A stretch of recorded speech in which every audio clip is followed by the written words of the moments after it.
Do essential oils last forever? Contrary to what you may have heard, essential oils don't last forever, and I don't mean because you use them too fast. You may have been told essential oils never expire to justify a high price tag. The truth is, essential oils do have a shelf life, regardless of brand. Because essential oils are volatile, they have the potential to oxidize. Chemically speaking, volatile substances like essential oils evaporate. This is why we can smell them and how they work.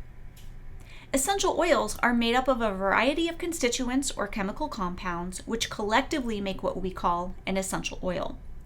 The lighter constituents, often referred to as top notes, are the most volatile and will evaporate first.